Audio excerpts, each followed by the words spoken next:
What do you say, Sammy? All right, Kyper. What's going on, buddy? Ready to go? Ready to go. 3 hours here. Happy Canada Day, everybody. Nick Kypreos. In the big chair for the next 3 hours, and I'm not sure I'm ready for this. We ever sat at this table together? Sammy McKee. Yeah. But we do have Bourne eventually, We I think. do have Justin Bourne from out west. How far? Oh, there he is. Oh, wow. I know I'd promised this great background, and now I'm just in a room. Sorry. All right, tell us where you are exactly. All the watchers and listeners on Sportsnet 590 The Fan, Sportsnet 360, Sportsnet Plus. JB, where is your location? I am currently in the guest room at my mom's house. I'm in Kelowna, BC. Kelowna, BC. Beautiful. You know what? They're getting a little bit of rain. The world isn't on fire here, so it's all positive things here. Going to sneak out and play Gallagher's Canyon, I think, in the next few days, so happy times. Well, as long as we've got you, that's all that matters. Man, how much can we jam into the next 3 hours here? And we're going to take some text messages as well in the next 3 hours. Plenty going on, whether you're watching on Sportsnet or listening to us. You're going to get your fill of information. And remember, this hour of Real Kyper and Bourne brought to you by Bet365. Like I said, Nick Kypreos, Sammy McKee, Justin Bourne from lovely British Columbia, Derek Brandeo, and Jake the Snake Schultz for the next 3 hours. So, man, oh man, you talk about some of the big fish out there. Do we want to start with your Toronto Maple Leafs? Sammy, you lead, my friend. I think we go Leafs. You know, this is what we're our bread and butter. This is the show that we do a Leafs Hour on every day. And we're not on in Vancouver today. We're not on in Calgary today. So, you know, they kind of let the guys do what we want to do here. So I think we should start with the Leafs. Breaking news, and it pertains to your Toronto Maple Leafs. Steve Stamkos is not coming to Toronto. Signing with Nashville. Okay. Wow. 4 years, $8 million AAV. How's that to start our show off? $8 million AAV. That's a pretty big ticket. That is an extremely nice ticket for a 40-goal scorer, and appropriate, I might add. So, yeah. Oh, yeah. So things has earned it. I mean, last 3 years, what's he have? 40, 35, and 38 or something. Some great years. So things are happening. Elliot Friedman's just tweeted that Oliver Ekman-Larsson is going to Toronto on a 4-year ticket at $3.5 million per. Chris Tanev has already signed. Max Domi has already signed. The Oliver Ekman-Larsson thing just happened. So, yeah, things are happening here in Leafland. Where do you want to start, Barney? Do you want to start with the first thing there, Oliver Ekman-Larsson? Do you think the Tanev thing's more important? Where do you want to go?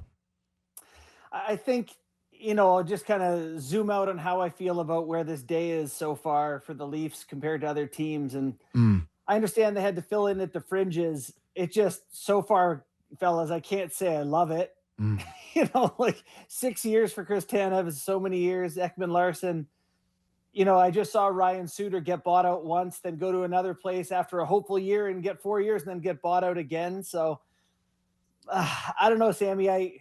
These are fine players, and you just look at playoffs. Are these the type of guys that help you get through? Ekman-Larsson just won a cup. Maybe he helps, but he's a third pair guy about to make $3.5 million for 4 years.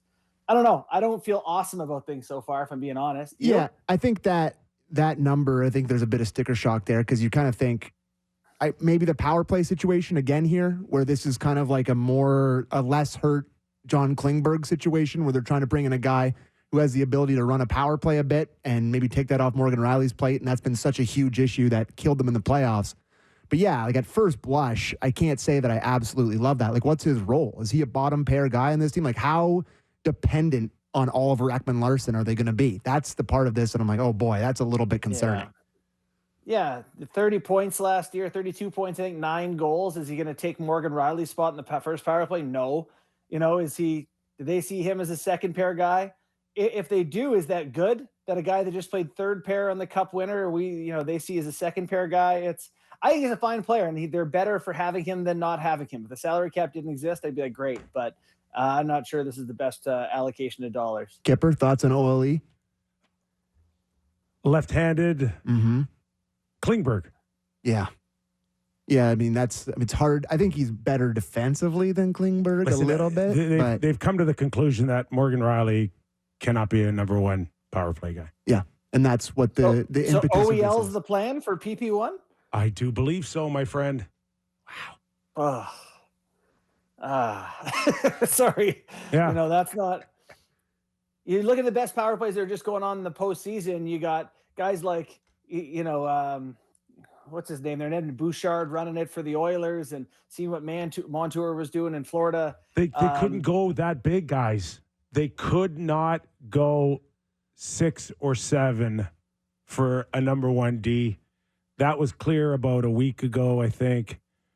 That was Montour, I think, is in Seattle now. Yeah, apparently he signed in Seattle for $50 million for 7 years. Over 7. Mm-hmm. Leafs couldn't go there. Mm-hmm. Zadorov, I still think that there's interest. They're just hoping that his price comes down. Really? Yes. And I think like that. I think they would consider 5. They're scared that someone's going to offer 5.5 or 6. Yeah. Okay.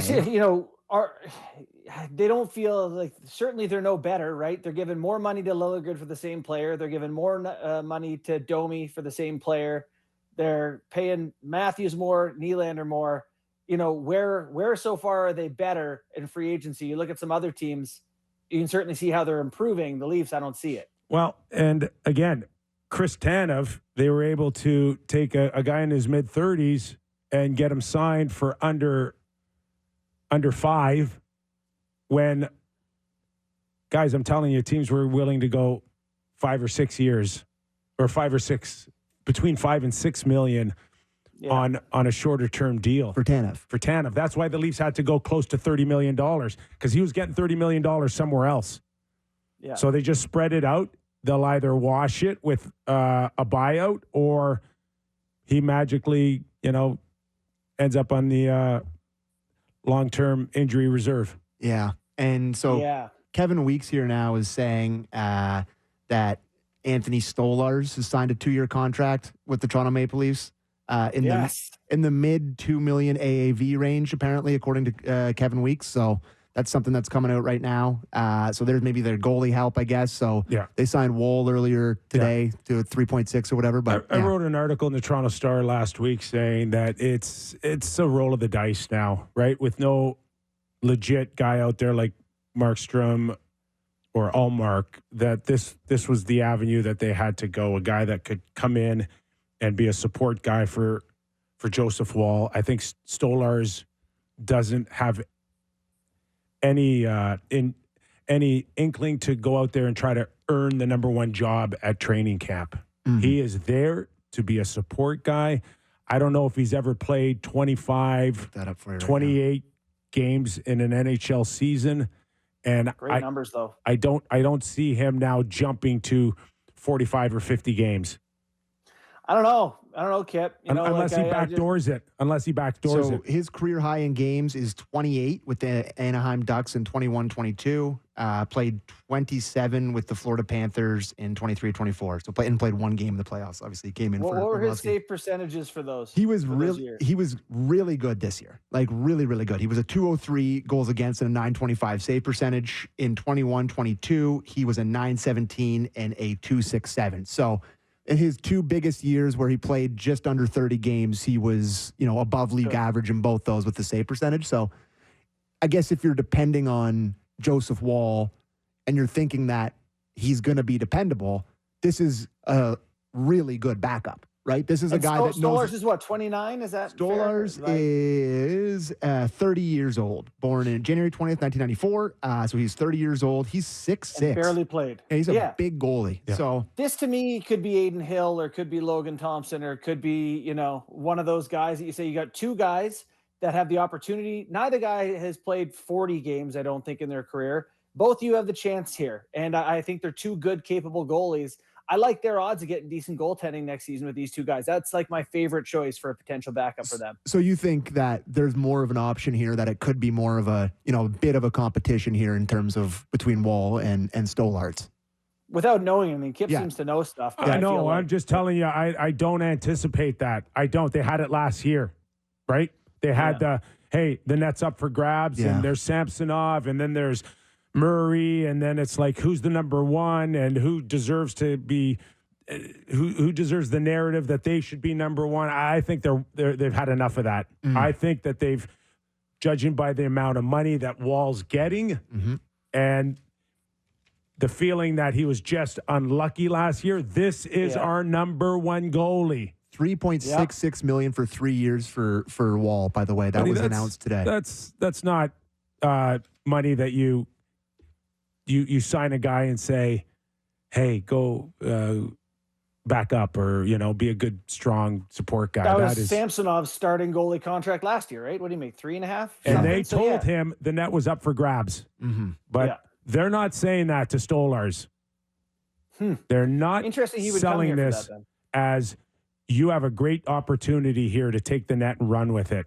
That's not happening. They may not be selling it that way, but if you're Stolarz, you're looking at it and going, oh, the kid who can't stay in the crease? I'm going to go back up for him. So Freege just tweeted out the total for Stolarz. It's 2 years, $2.5 million contract, so a 2-year, $5 million total contract for Anthony Stolarz for the Leafs. Great. So, you're in $6 million for your goalies. That's great. Listen, no, it's even cheaper next year, right? Because Wall's still in his original contract. Like, does his contract kick in? I believe he has next one year? more year of at 8 something, right? At his entry. Yeah. So you're paying $3 million for your goaltending next year.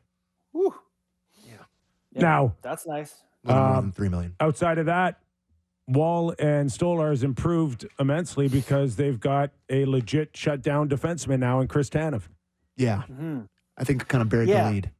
For sure. And let's do that. Chris Tanev, this is just what the Leafs have been looking for. Jason Brough had a funny tweet out of Vancouver that, it's like when Pacquiao and Mayweather finally came together for a fight. And it's like, you got exactly what you wanted, but you wanted it 5 years ago. So it is great. He's awesome. I love Chris Tanev. He's a perfect fit. Listen, you just hope he's still got gas in the tank. Yeah, for sure. And I do believe he does. But to stay consistent with the Toronto Maple Leafs over the years, a wonderful retirement contract for Chris Tanev. Absolutely. Just the country club. Come on home, baby. We'll comfort you.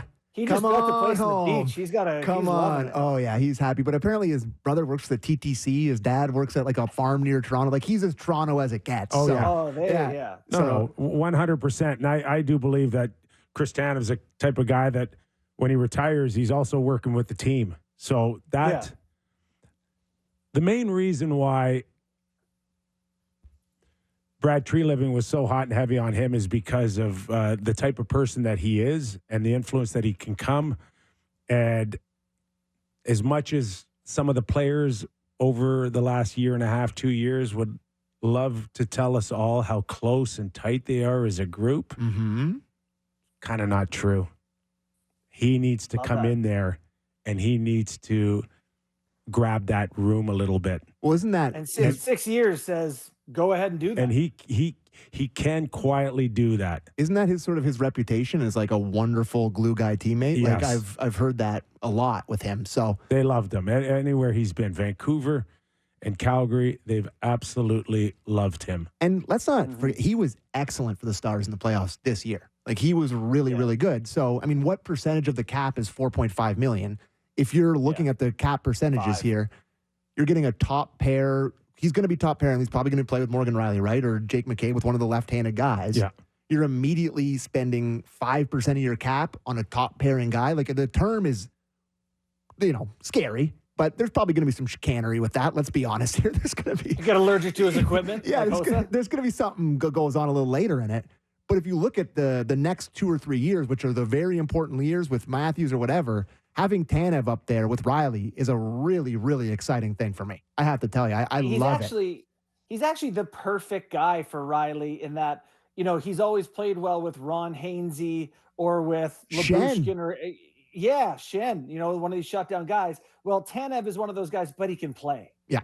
So, you make Morgan Rielly the best version of Morgan Rielly by adding Tanev. Tanev on a 1-year deal, what's he worth next year? If you sign him for a 1-year contract, you sign for 1 year, six and a half, seven. Yeah.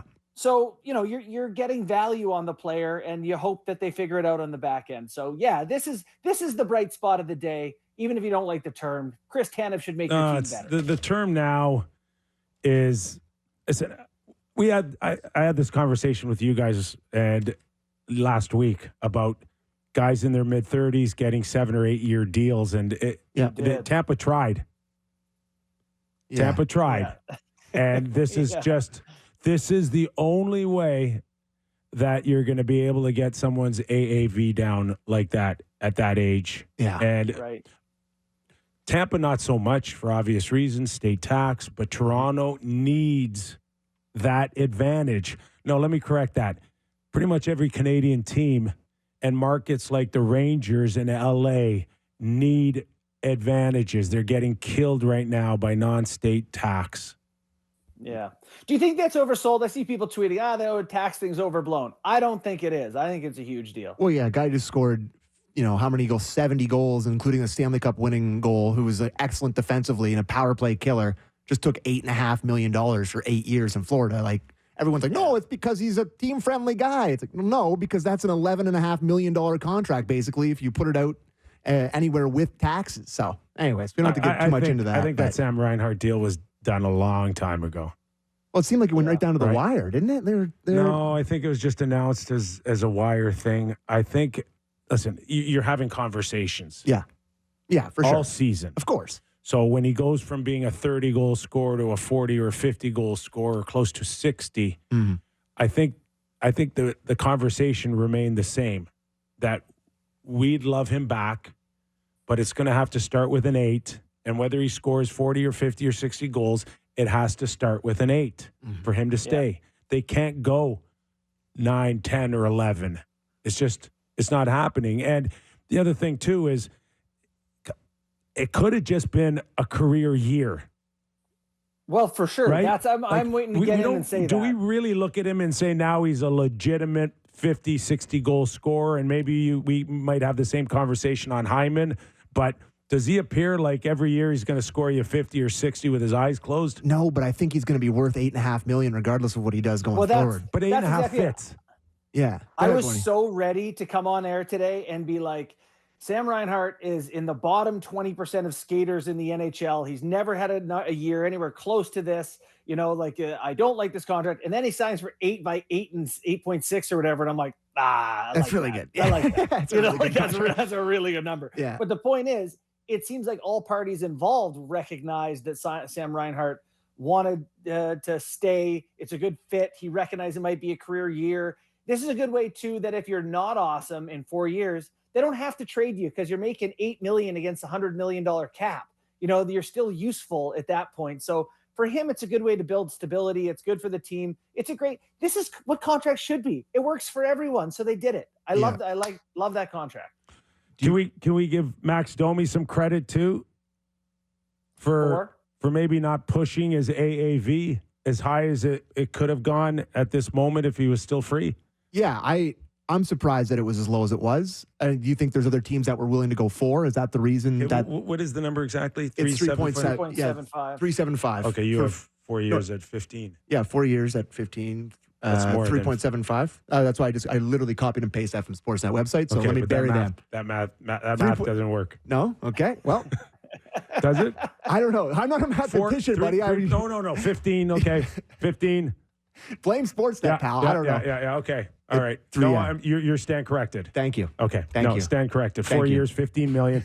Could he, on a short-term deal, I don't know whether teams were willing to go 4 years, but I think for 2 years, somebody was willing to go 9 for him. 2 years, $9 million? I think he could have got between 4 and 5 for me anyway. So I do believe at 3.75, he gave them a true discount. I do too. So go ahead, this for me is like, let's say you go to like a beautiful hat shop, and there's a great fedora and it's a really, really nice fedora and they want to sell it. It's $100 fedora and you can get it for $20.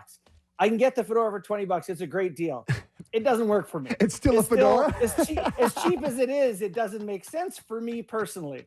So the Domi contract is a good deal and it's good value for that player. I'm not 100% sure it makes sense for the Toronto Maple Leafs. He has to be in the top 6 to produce. Not sure he's a top 6 guy. not a defensive guy. He was best at center, but I don't know that he's a center. Like, I love the contract for the player. I just don't know that it fits for the Leafs. I really thought. Is he going to play with Matthews? Is he going to center Matthews now? Is that what we're? I do believe that he'll start the season with Austin. Yeah, I do. If he centers Austin Matthews and this is the best value contract they could possibly get, it's a steal for a very good player. Yeah, I think he starts on the wing with Austin. Yeah, and I think I don't. Go ahead, Bonnie. Okay, good. No, I don't know that he's a centerman. So if he plays with Matthews, I'm in. Yeah, I just really think after watching him for a year and being familiar with his game, I think you kind of know what you're going to get from him. And, you're going to have some moments where you don't notice him a ton, but when he's really on and he's skating well and he's playing with good players, he's a productive guy. I don't know. He's flexible. Yeah. He could center the third line. He could play wing. He could play top six. He could at times be bottom six. Mm-hmm. And at 3.75, that's a fantastic range. So I just think Florida versus Edmonton Stanley Cup final, like the Leafs are in that series. Where is he in that group? So I'm with you guys. He's going to have some great games and produce and whatever. He is flexible. It's good value. I get all that. I get it. Yeah, I know. He's a good player. So we got a lot of where is if they're in a series with Edmonton or Florida in a conference final or a Stanley Cup final. Well, what else are you building towards? We got a few more questions like where's 16 and where's 91? Yeah. Right? 16 is not going anywhere. Yeah, he's not going anywhere, right? So do you guys want to check in with other non-Toronto Maple Leaf things quickly before we keep talking Leafs here? Because give us an update. Things are happening very much so here. I'll just go. The Preds are going nuts. They signed Stamkos, like you said. They signed Marchessault. Brady Shea has landed in Nashville as well on a 7-year, $7 million contract. What an old team. David Perron just signed a 2-year, $4 million contract with the Ottawa Senators. I'm looking at some other ones here. I think the Bruins have signed Elias Lindholm for a 7-year contract at $7.75 million. And Zadorov. And they signed Zadorov. Is it 7 years, $5 million there? I think it's 7 years, $5 million here I'm seeing. Matt Roy signs with the Caps for 6 years, $5.75 million. People are rich. Yeah.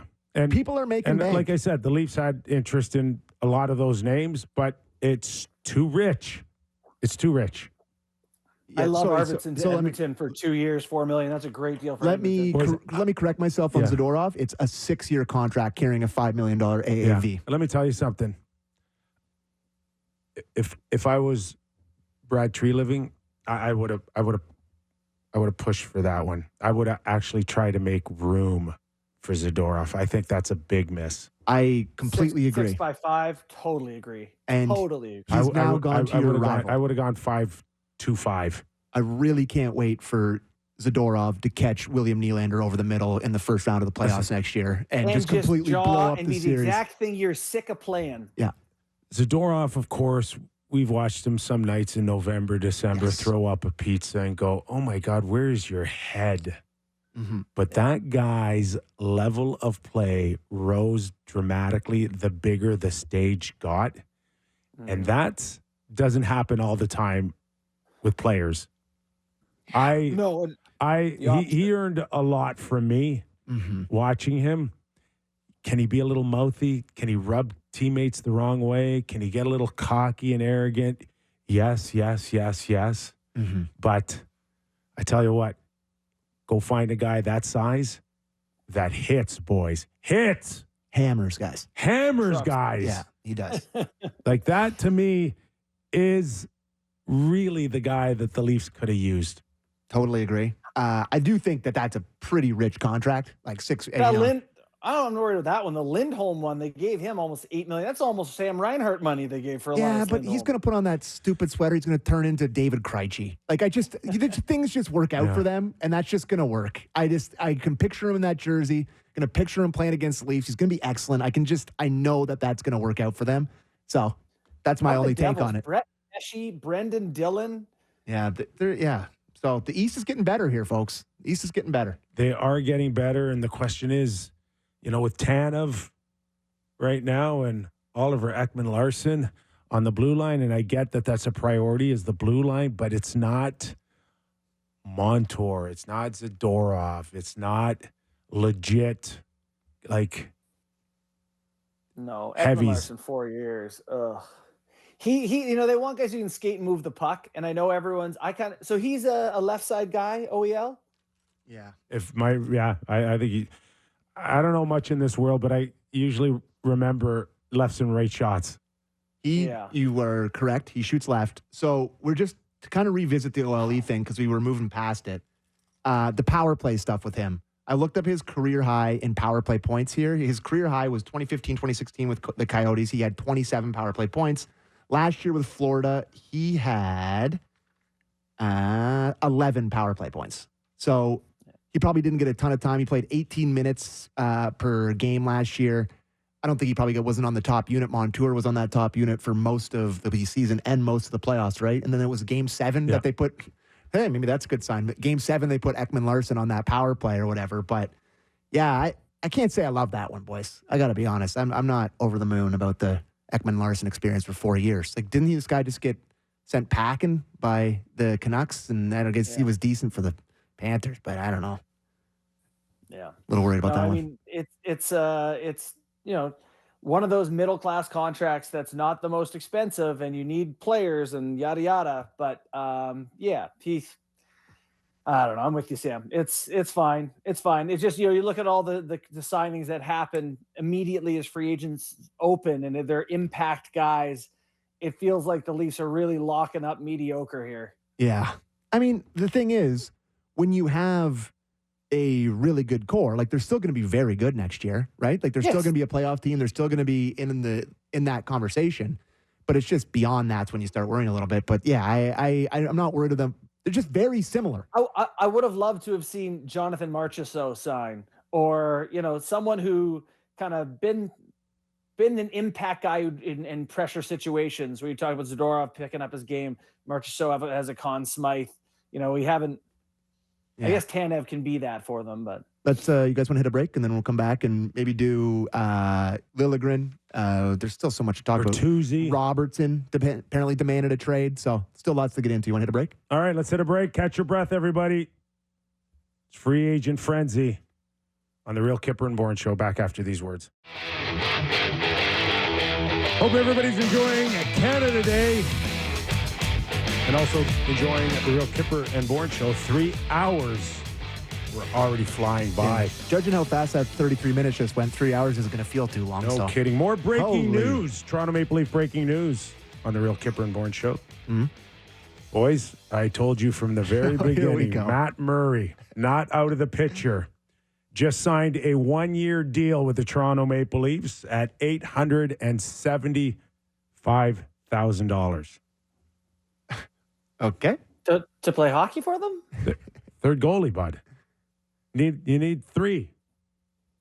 Yeah. So I don't hate it, that number. That's fine. And I guess if you need a third goalie, I mean, Joseph Wall is one of your goalies. And the other, Stolarz' career high in games played is 29. So having a third one's okay. I'm just not sure if the third one they just signed is able to do it still, but we'll see. Why not, really though? Smart. Why not take a flyer on a young guy? No. Who he is young. Hold on. Matt Murray is young. Do you know Matt Murray? Is it his agent that's friends with you? What is Matt Murray? Buddy, it's the Leafs. Trust him. The Leafs, buddy. Everything I'm telling you because I know the Toronto Maple Leafs. Yeah. I don't. No agent. No. The Leafs, bud. What about him, buddy? They liked Matt Murray. Wow. But it was I'm telling you. But it was Dubas's connection, right? It's the Leafs that have liked Matt Murray is the reason why I've been talking about Matt Murray. He looked as flexible as the Tin Man the last time we saw him in the crease. Maybe things have changed. He's healthy. Maybe he's been oiled up. He's oiled up. He's got new. He's Humpty Dumpty. He's back together again. And listen, if I'm wrong and he's healthy and he's got the Tin Man oil juice, and then he could be great. He could absolutely be good. This is the same as Joe Woll. If Joe Woll is definitely healthy, then awesome. So we know this. I like it because we know the shortage of goaltenders, and how teams are always looking for a goaltender. And if he could prove that he's healthy, if he could be with the Marlies and show that he's good down there. If he gets called up, if Wall goes down and he finds himself playing 15, 20 games, who wouldn't trade for him making no money by February, March? I think he's an asset. So, but would he... Where's Martin Jones? Yeah, Martin Jones, I think he's gone. But would he clear waivers? Would he have to clear waivers? Because a one-way thing. Like, he'd have to clear waivers at the start of the year? He's going to clear waivers, I think, at training camp. You think? Right? Yeah. I don't know. Maybe you had a chance to sign him for $1 million. Nope, everybody passed on it. The Leafs got him for $875. True. You think people are going to claim him now? Well, maybe if somebody's goalie goes down in camp or whatever. But yeah, I think. Well, exactly. Yeah. It's circumstantial, right? I all of a sudden need a goalie. I need one with experience. Hey, he won a Stanley Cup. Mm-hmm. He's healthy. Yep. Okay, give me a third or fourth round for him. Yeah. Anyways. Okay. Yeah, you're right. It's depth that you hope you don't need. A couple, just quick one here before we get into some more Leaf stuff. Vancouver Canucks signed Jake DeBrusk to a 7-year contract with a $5.5 million AAV. Well, this is plan B because they didn't get Guentzel. Mm-hmm. And so a cheaper, much cheaper. He had 19 goals and 40 points last year. Got the Zach Hyman deal. Mm-hmm. It's UFA, like it costs you extra term or extra dollars. That's what you're paying instead of an asset. Yeah. Mm-hmm. So sure, like Jake Guentzel, DeBrusk is worth $5.5 million. Go look at his playoff numbers for Boston Bruins. They are outstanding. This guy shows up. Because he plays for the Leafs every year and he kills them. That's why he's $5.5 million. He's just not 7 years at that number, but that's UFA. Yeah, that's it. So Liljegren thoughts? The lily pad. Yeah. This is a direct reflection on knowing that you couldn't grab a big fish here. He's a right-handed shot D who on some nights can show the hockey world that he's capable of playing 15, 17, maybe 20 minutes a night. Once again, not unlike Matt Murray, there's an asset there that probably needed to be protected and to be reevaluated down the road. So, how much do you think the high ankle sprain really changed who he was when he got pushed from behind into the boards for Marchand? Because I think he was playing really well up until that point.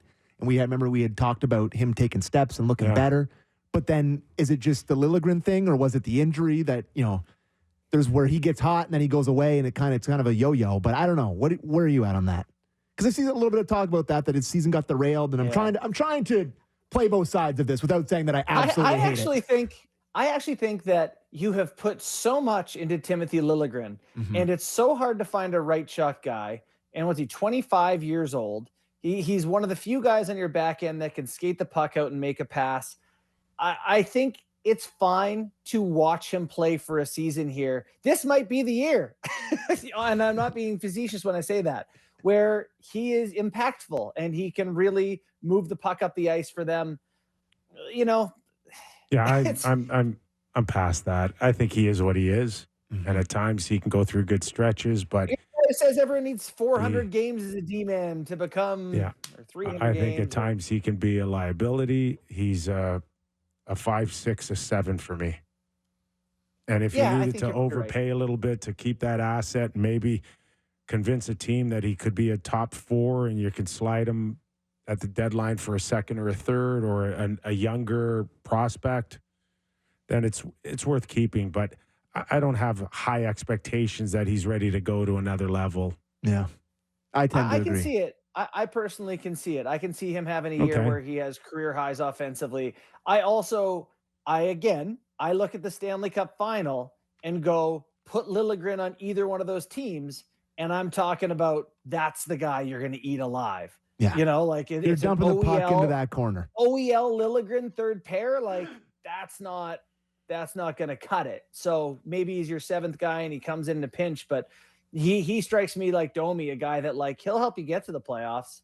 I don't know. I don't know if he's the guy who's going to move the needle when you get there. But if you're paying a guy $3 million, you're not picturing him being a 6, 7 guy. You're picturing him what would a $3 million would be a 5, 6, a 4 even, right?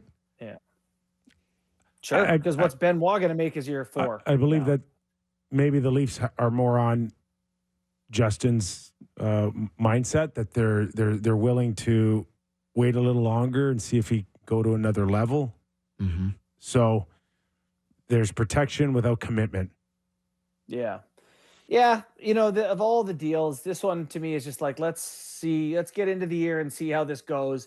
He's an asset if you decide he doesn't fit. Like I said, a right shot guy with a year and a half to go at the deadline I just think it's a reasonable deal to move, and let's see how it goes. So that one doesn't bother me all that much. All right. So we can't have a first hour without bringing the name Mitch Marner up. So let's do it. I find it really interesting that you can bring up a high ankle sprain for Liljegren that happened, I don't know, in November, December. It's funny. I just think it's interesting. And I just think it's funny. And whether it affected him, but you would never say, well, Mitch Marner had a high ankle sprain too in the latter part. And no one ever cared that if it affected him at the end of the year. No, because there has been other years where he doesn't have a high ankle sprain and it looks exactly the same in the playoffs. That would be the rebuttal to that. But yeah, high ankle sprains suck. There's no question, and I think he does deserve a little bit of kudos for coming back from it, not looking perfect, but kind of fighting his way through it. But yeah, Kyper, it didn't look great in other years, so I think that's why people didn't give him the benefit of the doubt. Correct, Barney? I just can't look at the Leafs and like these fringy guys they're signing and not panic without Mitch Marner. Like, you need superstars on this team for it to trust that they're going to win games, and all you have to do is fill in at the fringes. Mm-hmm. I just can't imagine a world where you trade Mitch Marner and all of a sudden you get 2 mediocre pieces, and now it's on Willie and Mitch as Tavares leaves, it's on Willie and Matthews. You got to keep Marner, man. So have you heard anything on this? Has there been any movement, or are you just still sticking to slow? Yeah. Okay. So let me ask you something now. Ask away, buddy. All right. And you are the president of Leaf Nation. Yeah. So the season ends, another disappointment. Mm-hmm. Questions get thrown at Brad on Mitch Marner. Mm-hmm. No signs at all out of him on, we love him, we want him back, we're going to try to sign him, it's a priority. He didn't get any of the Austin Matthews love the year before. Mm-hmm. So everybody comes to this conclusion that he's done. He's out. He's gone. We're going to make trades up, right? And, Frank Saravelli's conversation, I'm not throwing Frank under the bus. I'm just saying that was the narrative, that they're going to push hard into the draft, and he's gone, and nothing. Buddy, this is it every year. Not even. Everyone does this whole draft thing. The draft, not nothing. even like a whisper. Yeah, the draft is a real, everyone's horned up about everything happening, and then everyone just makes their picks. Well, they're going to see if they can move him at the draft. Never happens. Yeah, then they just make their picks. It's like, oh, well, they made their pick. So tell me. Yeah. I'll go to you, Sammy, president of the Booster Club. Thank you. Yeah. What is going on? Tell me, in your opinion, where is the wind blowing on this? I think it is almost as dependable as the Leafs bowing out early is this exact same narrative that happens every year about the core four, where everyone's like, it's got to be done. It's over. Never again. And then, as the summer progresses and as the sun gets warmer and everyone's like, oh, surely he's going to get traded at the draft. Surely he's going to get traded before July 1. Surely he'll be traded in the offseason. And then training camp starts, and then he's just playing on the team, and everybody's back together. We're just heading back to run it backville here, boys. I just feel like it's going to be exactly the same. And I don't know if that's necessarily right, but that's what's going to happen. JB, you get the same sense? Yeah, I feel like you're taking a victory lap on this today, Kip. Have you felt like this is the case the whole time, or what? No, I'm not taking a victory lap. I'm not. But what I am trying to make a point of is that, that I'm a Dumbo? Is that what you're getting at here? This is really a no-win situation from many different angles. The time to trade him, if you were going to trade him, was last year before the no move kicked in, right? Yes. Right after last year, when all the Dubas stuff happened, when there was that changeover, and right in that little window where Brad Treliving was getting the key codes to the doors, that was the time when it was the time to trade him. But now they're just screwed. Like, the more I talk about, the more I want to do it, the more I think about what they could trade for and get the cap. There's just nothing. What are they going to do? They're stuck. And you know what, man? It's going to be crappy. It's going to be crappy for Mitch because they're going to boo him. Not going to boo. No way. No way, Not going to boo him? No, they won't boo. People online versus people who go to the games are two different people. Like, I really don't think he'd ever get booed unless they're on a 10-game losing streak. Even if it's not Mitch, you know who they're going to boo? They're going to boo the Leafs. Yeah, people are sure. sick. So listen, that's it's a whole different kettle of fish here, right? Mm-hmm. So you tell me there's no possible way he gets booed or anybody gets booed if they're in the hunt atop the Atlantic Division, and there's a very good chance if they are, he's going to be a big part of that. Yeah. So now, if you tell me if they're slow out of the gate and they're struggling to make the playoffs, then he may get booed, but he won't be the only one. No, the whole thing's going to be booed. But I mean, I don't think that's going to happen. And I don't think it's going to happen either. I think they'll just be good again. Listen, guys, if we're talking about them getting booed, he's at the top of the list. For sure. And it's not like someone else has a foot on the same ledge of the pedestal as him. He's up there on an island as a guy who, so people have. Can they still be a top team and Mitch not being a part of it and then them booing him? Like, I don't. What do you mean? Say that again. Create a scenario where they boo him. It's because he's not producing. It's because the Leafs are great and he's holding them back. Like, I don't see it. I don't see the booing. Playoffs will boo when they're going out in 6 games, but I don't think then in the it's regular over. season. Then he's walked. But by then, man, like, give me a scenario. A scenario where they boo Mitch this next year? Yes. Well, I think if a story got out that they had tried to make a deal and he was unwilling to be traded, it becomes a little bit like your boy. But trying to get trying to make a deal and it getting out, if that was their plan to embarrass him or push him out, they would have done it already. Do it at the draft. They would have done that already. Yeah. Right? I feel like started at the draft. Boys, well, then we're just heading to the same thing. It's just going to be the same thing. No, but you know what this is? It's the San Jose Sharks for all those years where people just didn't care, didn't give a damn about their regular season or what they did. So Mitch can go out and have 120 points, and the team can go out and finish second in the Atlantic because they never win it with 108 points. And people won't care. They're not going to watch. They're not going to follow. They're going to say, show me when it counts because you never succeed when it counts. And that's when it gets bad. But by then, Mitch is 1 foot in free agency and he's gone anyway. So march him all the way there. Yeah, that to me is watching a guy that age put up 120 points and be regarded as one of the best producing. He hasn't put up 100 points before, Kip. 120. JB just said 120. Oh, did you say? I didn't hear that. Sorry, I was looking at it. He just said 120. Okay. Like, is a disaster. Disaster. But that's why they're screwed. Because he doesn't probably want to sign long-term, does he? Does he want to sign long-term? I want the Kip deal that he mentioned the other day. Can you do 4 years of them? Can you get just some commitment so we're not all year going, is this guy here? Are they trading him? Is he gone? Like, say what you will about Matthews. That might be the first start of maybe trying to at least get, a feel, is that you got to think that if they're not pushing hard a trade behind the scenes, then they will make him an offer. It might be an offer he can refuse, and once it gets out, then the pressure mounts. Is that their strategy? Yeah. Maybe.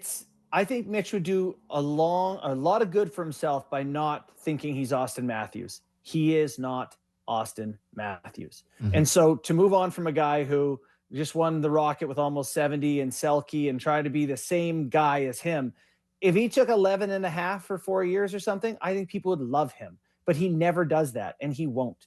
He'll end up grinding them and feeling upset because he's not being held to the same respect level. And so Stamkos did that. Stamkos just did that to Tampa. Yeah, but there's a difference with Stamkos in terms of cups and wins. Well, and having won 2 Stanley Cups, Yeah. and I get that part. I get that that's part. pretty important. But caveat in this. it's still an asset that you ultimately lost. That's all. yeah, That's the comparison. For Not the cups, not respectability, just watching an asset they leave for nothing. immediately they let an asset go for nothing, and for an extra million on what that guy got, they got a better hockey player in Jake Guentzel. They had a plan to replace him when they were going to lose him, and they had to get aggressive to make it happen. I don't see a world where the Leafs are going to be able to do that. Yeah. Tampa's better today. No disrespect to Steven Stamkos, who had 80 points or whatever last year, but Guentzel's going to have the next 5 years. He'll be a better player than Stamkos is. So Boy, I don't know how the Leafs would be able to do that. They made some decisions in Tampa. God. They did. Hard ones. Good or bad, whatever side you sit on the fence, they made hard, tough decisions. Yeah, like just gone. Sergachev, bye-bye. Jeannot, bye-bye. Stamkos, bye-bye. Let me tell you something, though. That Tanner Jeannot. That Jeannot one is an all-time bad. Maybe the worst in history. Trade? Yeah. A great vote for one. A pick in every round of the draft, just about, to get a guy who was never impactful. The trade was it was a round 3, round 4, round 2, round 1. Yeah. Like under different circumstances, that's almost a fireable offense, that trade. Yeah. Yeah. Barring the context that everything else they do is brilliant. Yeah. Well, that one alone is almost enough to change the narrative, isn't it? Yeah, for sure. So we still have a couple more Leafs things. I know people listening, they love this, but I mean, we still have to talk about Bertuzzi leaving. We still have to talk about, Robertson demanding a trade. So do you want to maybe quickly do that when we come back after the break? We're not breaking yet, but I was just asking you. Yeah. No, we don't get into it. We got a few minutes to talk about. Let's go Tyler Bertuzzi and the fact that they took a chance on Domi and Bertuzzi on 1-year deals. One made it, one didn't. So I don't know, batting 500 on this one. I'm okay with him walking. Yeah, I gotta say, I like $5.5 million for a guy who went 30 games with a goal last year. Seems like a lot. It just didn't work for him because of the power play situation. Like Bertuzzi sneaky needs the power play. I think he's going to have a good year in Chicago. But yeah, it's a fit thing. I talked about the fedora. I'm not sure you want to wear the Tyler Bertuzzi fedora, even if he's cheap either here. So yeah, I think it's a big missed opportunity with him because when they signed him, I really thought he had a chance to be like a huge all-time fan favorite. And he was just a lot less speed, a lot less way greasy. more passive than I thought he was going to be. Exactly right. Like I remember that first game they played against Montreal, and the puck was underneath the goalie, and he just came in and jackknifed the goalie, and there was like a huge fight, and I think Giordano was involved. There was like a big melee. I was like, okay, this is what Leaf fans thought, and then it just like never really happened again. Show me that like once every 2 weeks or once every 10 days. There was what's that fight? Just the fire, greasiness. just the greasiness, and he just disappeared far too many times for me. Yeah, it was way less noticeable at times than I thought. Coasted through the year. He ended up. Remember, he punch-sized. Was it Witherspoon or Lauco, whoever it was? No, in it was Boston? Witherspoon. It was Witherspoon. Witherspoon. Yep. And you're like, this guy has that in him. In the last 60 games, you didn't see him so much as raise his voice at anyone. Yeah. All right. Let's talk a little bit about Nick and then some other stuff around the league when we come back. Is our hour up? We're up. The first hour? Yeah, we're done. Oh my! Just two more of those, and we're done. Yeah. Wow. 2 more, and then we're hitting the patio. A very, very fast first hour on the Real Kyper and Bourne Show. Our thanks to no guests. We'll maybe track one down for the second All right, hour. plenty more to get into, including Tavares, guys. Yeah, we're gonna have a conversation on the captain of the Toronto Maple Leafs when we return to our special edition.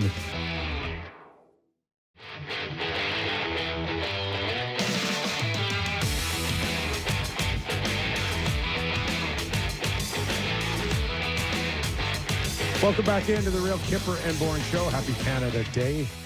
You all sit back, enjoying a little R&R. It's nice out. I looked outside at the window. It was a Really mistake. nice. That was nice. I rode my bike in today. It was nice. Were Really you nice day.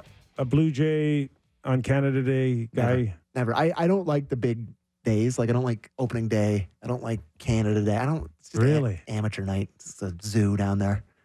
I like going when there's like when there's like when there's like 17,000 people. I like. Well, you'll have your better. choice. Wow, soon maybe. Soon. So, do you want to just do we have Borny? Is Borny there or no?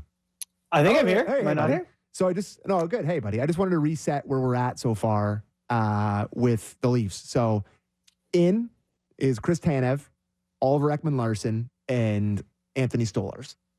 Out is Joel Edmondson, who signed a contract with the LA Kings, 4 years, $3.8 million per year, which... What was it? Sorry, 4 years, 3.8? Yeah, exactly right. Labushkin, I don't know if I've heard anything on that yet, but I would assume that he's probably heading towards out. Samsonov, obviously, and Bertuzzi. So, are they the exact same? No, they're better. You think they're better? Yeah, they're better. Better. Okay. They're better. Because of Tanev. Yes. Look at the decors right away. You're looking at Riley Tanev, which is a proper first pair. Benoit McCabe, which you really like as a pair. And then OEL and Liljegren. That's a pretty good group. That's a good regular season group for sure.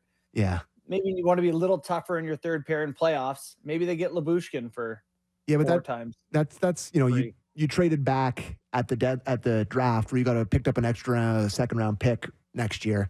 That's where maybe they use that second round pick. If you're heading towards the playoffs and you need to bolster it, you use that pick to maybe bring in another defenseman to kind of help them out there. But yeah, I wouldn't say I love Liljegren and Oliver Ekman-Larsson as a playoff duo.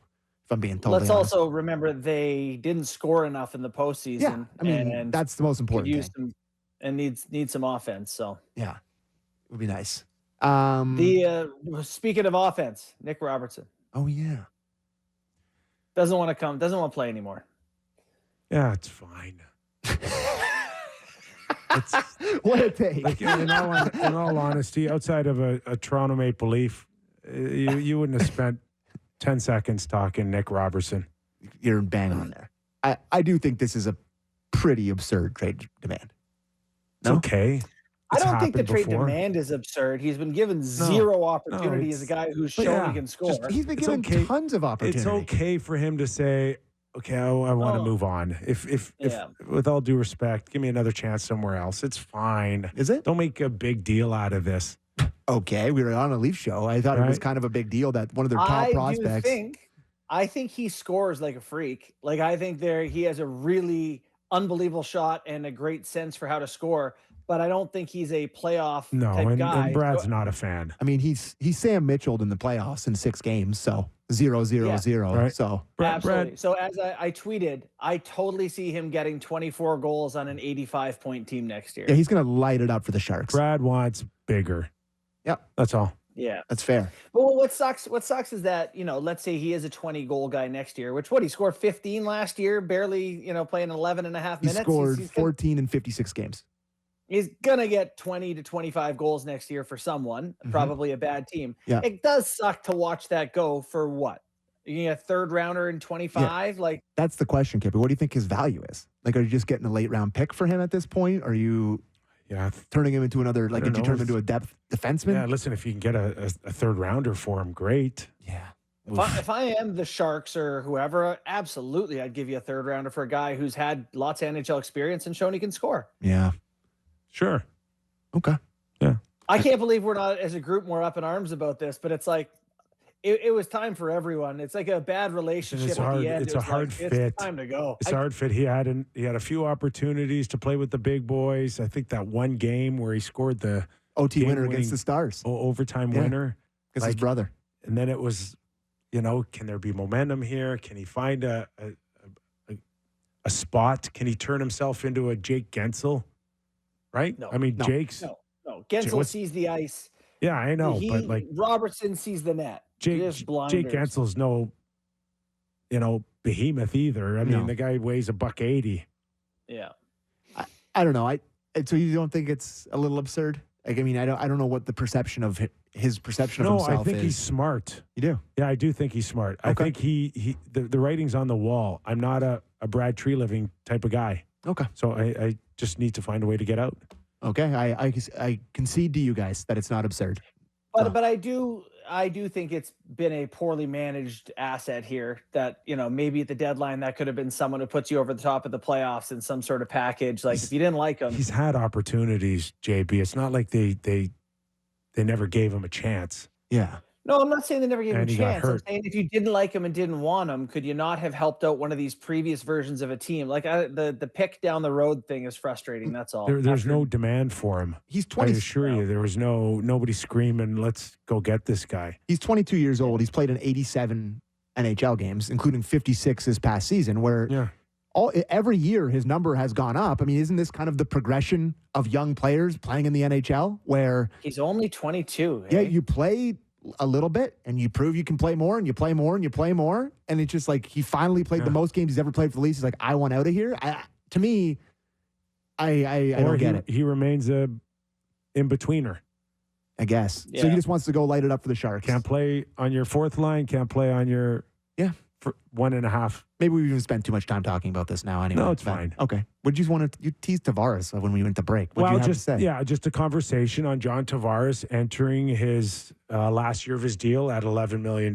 So much noise around Marner, nothing around Tavares. Are we under the assumption he's going to stay as well, play out his last year? There is also, from what I'm hearing, the Leafs contemplating on taking the captaincy away from him. Really? And giving it to Austin. Thoughts? I mean, that's a pretty big. Is that no? But I have said that for years on the show. He's the face of the franchise. That's as he goes, they go. But Kip, is that partially to make it easier to talk to him and say it's not going to be the fun for you here this year? Would you be willing I don't to go think somewhere so. else? No. And again, okay, for all of you listening, I'm saying that they will contemplate it. They will talk about it. I'm not saying it's going to happen, but it's real. So to your point, JB, I just think it's a natural progression to understand that we've put all our eggs in the Austin Matthews basket. We've made him the highest paid player in the league, not once, but twice. So it's his team. The time is now. He's at peak Austin Matthews. Yeah. It's time for you now to shoulder the responsibility, besides being the highest paid in the league, to carry and be the face of this franchise. And I'm not necessarily thinking he's the perfect guy as a captain, but it's his team. Yeah, I think they probably want to sell some sweaters, 34 with a C on the front at some point too, I would imagine. Yeah, he was drafted, 2015, 2016. Like we're there. It's time for sure. And I think, listen, Clark Gillies once upon a time handed the C off to Denny Potvin. That was a, team sort of, he recognized that was best for the group, and they've had conversations about it. Like if you're Tavares, anything other than it's the right thing to do is selfish. Like it's taking the spotlight off Tavares. It'll make his time easier here.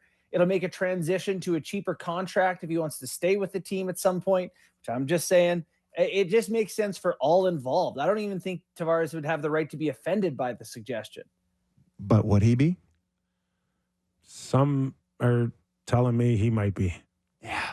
It's a tough combo to have. I mean, you've mentioned it a few times. Remember when they put him in that defensive role earlier this year? And I think he still sees himself as a top player. And you mentioned that he's been the stud at every single level he's ever played at. And you're getting to the point where it's a hard adjustment. Absolutely. For anybody. Yeah. So sure, it is. How many? 65 points last year? Like you're on a very good team, getting tons of forget offense. about the points. Does he have any identity as the true captain of the Toronto Maple Leafs right now for you? Great point. No. Okay. No. When it's like, how does agree. a room feel? Yeah, how does the room feel? How does the team feel? Nobody's like, let's get John's take on this. I'd rather, Mitch has more cachet in that regard on the team.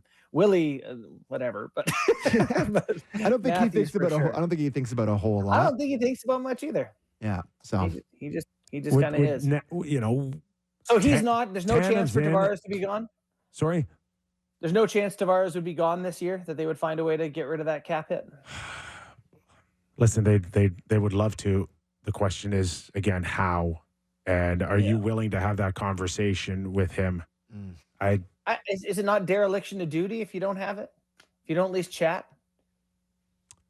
I'm in agreement with you. Yeah.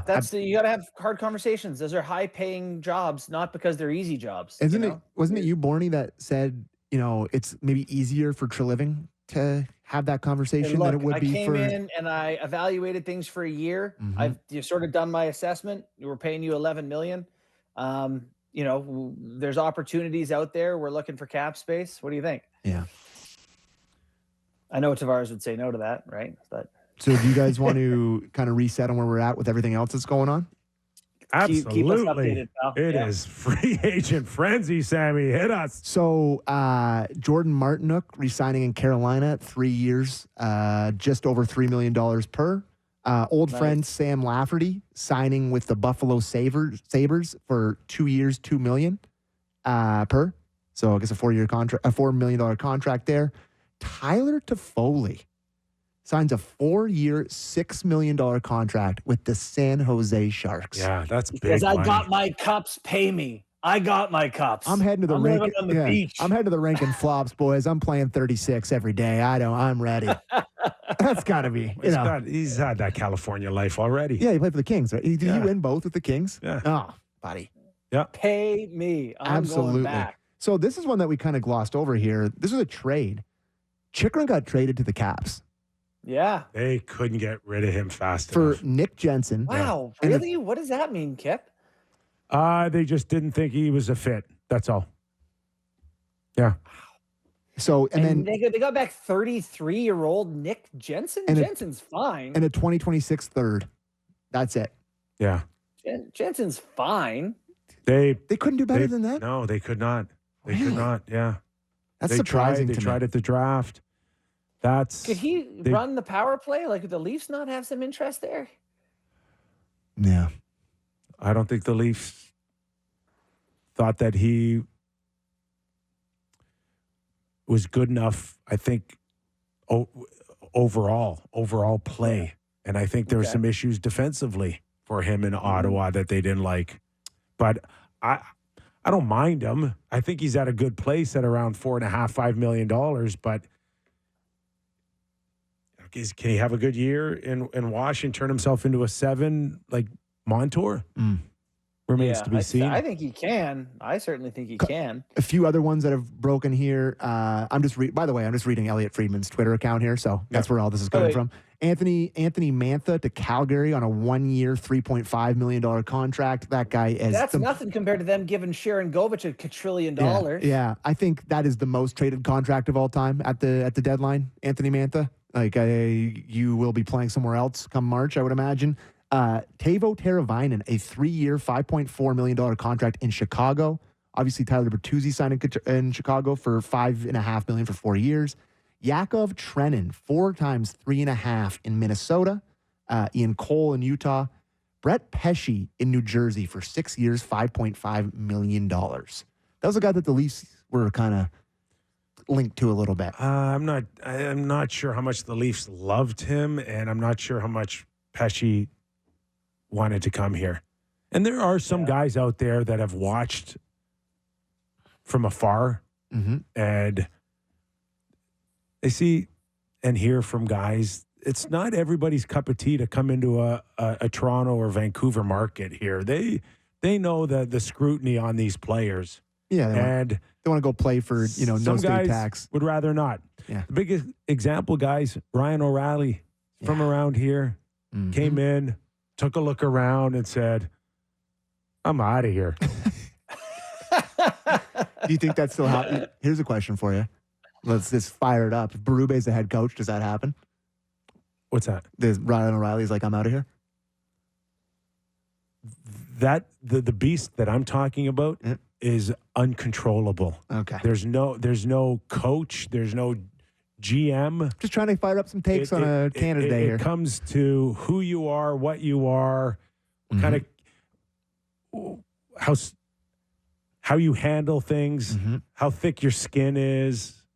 That's an individual thing. Okay. You know what it is to me? It's like when you're younger, for me anyway, like always want to live in the city, be where the action is, right? I want to be close to the bars and the action, and I love it. Bring So, me all that you smoke. know who- and you then know you who- get to be Ryan O'Reilly's range. You're like, the suburbs are You know who decent. is Owen like that? Sound's starting to sound pretty good. So Jake Guentzel thought that if they traded Marner at the deadline, he could have been a Leaf. What? Yeah.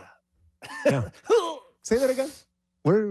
I'm telling you that a guy like Jake Guentzel is that guy who wants to come to the rink and have people chasing him and He wants signing to smoke. autographs. He loved it. He would have welcomed being a Toronto Maple Leaf, but that would never have happened unless they would have gotten rid of Mitch Marner's $11 million. But Does Mitch Marner like the action? Does he like the city? I don't think. But here's the thing. Yeah. Mitch Marner is better than Jake Guentzel, boys. Like, you know, Guentzel's clearly not better in the close. playoffs, but like Mitch Marner is a much better player than Jake Guentzel. I don't disagree. Yeah. Couple more signings here. Laurent Brossoit signed in Chicago for 2 years, $3.3 million. So that was We're another. gonna try. That was another Go guy. Chicago. That was another guy that was linked to the Leafs big time. Yeah. Stolarz, Brossoit, extremely similar to me in that he was almost $1 million more. Where is Carolina Hurricanes? Because they got killed. Buddy, 6 times 2 for Carrier. They got Carrier for $2 million a year. On a 6-year term, yeah. What are we talking about? Your ninth forward? No, isn't he defenseman? Is he? William Carrier? No. Oh, okay. No, he's a fourth liner, isn't he? JB? I think so, yeah. Yeah. I love that deal. I love He's an it. But effective guy. Oh, I got the guy in Nashville mixed up. My bad. he's great, but he's playing 12 minutes, 10 minutes, 8 minutes. They paid who they lose? a huge price for Guentzel, and they screwed it up. He They got would a have third back. he gladly wanted to go back. He wanted to go back. And they didn't sign Yes. him. But you know what they offered him at the beginning? Like 6'3", 6'4". Oh my God. They, honest to God, if they did a study on how to screw up an asset, then they need to go back and revisit Carolina and Guentzel. So they finally come to the conclusion that they're willing to give him $64 million, 8 times 8 at the draft. But they waited too long, and Guentzel's like, "No, I'm over it. I'm ready to move on." And he ended up getting the same thing in Tampa, but for 7 years. Wow. And better tax rate. But this is what happens when you have no experience to negotiate in a hockey world for Dundon and Tulsky. It's just Tulsky. Tulsky. I don't know why there's so many Tulsky. syllables with you and Matt. But like, Not too hard. hey, Tulsky. so you got a finance guy and you got a scientist trying to negotiate with Guentzel. How do you think it's going to go? William Carrier's career high is 16 goals in 22-23. And before that, his career high was 9. He had 6 last year in 39 games. Doesn't play a ton of games. His career high in games played is 71. So, yeah. I mean, I don't know if you need to give that guy 6 years, but $2 million's not bad, I guess, on the AAV. That's when you're trying to get value. Chandler Stevenson to Seattle on a 7-year deal, it looks like. 7 years for him, Shea, where did Shea go? He signed Nashville. a big ticket, eh? Yeah, 7 years, $7 million. They went That to is Nashville, huge. Yeah. So Nashville really, give them credit. They're trying to be good. And I think in a market like that, where we've talked about how they've kind of got a tradition of winning there and they've always been kind of good, them getting Stamkos, Marchessault, and Shea, if you're selling your fans on something, that's a pretty good looking roster out of those guys. It really is. So far, they're the big winners. Absolutely. And it's a lot of money, but you got to keep people Nashville, interested. the big winners? Sorry? Nashville, the team that isn't good enough to win, that just got 3 35-year-olds for long-term deals or whatever it is they did. Yeah, listen, if they can still hold their game for another year and a half, they're going to be right in there. Nashville. Saros locked up. He's feeling great. The scientist and Ton Dundon just got a guy. Who did Carolina just get? Sean Walker. Sean Walker. What did they pay him? 5.5? I don't have the number yet. That's Elliot. Just says, not sure how this is going to look contract-wise. I got the Capitals as big winners today. Matt Waugh up front. for a defenseman. Hey. Did you say Roy? Is it Roy or Waugh? Matt Roy? Matt Roy. Matt Roy and Chikrin on the back end. Listen. Mangiapane they added. Pierre-Luc Dubois. It's still not a lineup for me that makes the playoffs. No? But it is a lineup that can really help Ovechkin get to Gretzky's record a little sooner. I think the Caps are going to be pretty good next year. You do, eh? I mean, better. They missed playoffs by a point, Kip, and they've just added 4 pretty good players or 3 pretty good players. Yeah, it's funny. Logan Devils Thompson are going to be way better. Yeah. The East is looking like a bear, if you look at it here. Like, they're really, all these teams in the East are getting a lot better. I think Tampa's probably. Detroit. Yeah, they signed Cam Talbot to a 2-year contract. They signed Patrick Kane, obviously, for an incentive-laden contract. I think that was yesterday that happened. Yeah. But I think he can make up to $6.5 million. I mean, Ottawa signed a Mario to 3 years times 2.6. Waiver guy. All right. Do you want to hit a break and then we'll check in Tampa with Eric Erlinson? All right, and then I got to do a game time at some point, and Luke then Fox will join us as well, right? We got Luke Fox at 2:00. We're gonna let Borny go at 2, so he can go enjoy his vacation, and then Friedge is gonna come in studio at 2:30. Friedman. Yeah. Oh my God, he's gonna look like a bag of hammers. Hey. I can't wait to see his head. It'll look like a half-chewed caramel. All right, maybe I should do game time now. Just get it in here. Let me pick it up here. I'm sure they'd really appreciate that. Getting it out of the way. I should get it. Come on, get excited. It's game time. Presented by Bet365. Visit the app's latest odds and find out why it's never ordinary at Bet365. Must be 19 plus. Ontario only. Please play responsibly. Now, as you know, there's no hockey, and I'm still giving out picks. So the Toronto Blue Jays, who I don't think we should spend too much time talking about, but they do play today. And you can hear the game right here on Sportsnet 590 The Fan. Watch the game on Sportsnet. They're playing against the Houston Astros at home. Vladimir Guerrero Jr., I believe, scratched from the lineup with some finger issues after getting hit with that pitch the other day. They are plus 125 underdogs. Feel like they're going to be it's going to be a good crowd down there, like you said earlier. A little bit of an amateur night. It'll be fired up down there at the game. Why not? How about the Canadian baseball team, the Toronto Blue Jays, to win on Canada Day? Send their fans home happy for once. And everybody will have a great time. There'll be some cold beers. The sun's shining. Give me the Blue Jays on Canada Day at plus 125. How's that sound? So our show's ending this week. Yes. But by Wednesday. next week, your Bet365s would turn into odds on trading Vladdy. Yeah. I'm trying. Oh, really? I mean, for sure. He's hot right now. Would you not get him ready for the end of July trade deadline? This is, I don't want to do Jay's takes too hard, but this is one of the more heartbreaking outcomes of what's gone on with Vladimir Guerrero Jr. Like, when he was coming up, I thought he was Miguel Cabrera. And now it's just like we're talking about trading him at the deadline. It's very, very heartbreaking for me. So I don't really want to get into it totally yet. I don't want to make you cry. I'm going on vacation in 2 days. So that's for when I come home. Raw emotions. No, it really does stink. So anyways, bet on the Jays to win today. Plus 125. That's my pick. So there you go. Listen to the game here on Sportsnet 590 The Fan. That was Game Time, presented by Bet365. Visit the app's latest odds and find out why it's never ordinary at Bet365. Must be 19 plus. Ontario only. Please play responsibly.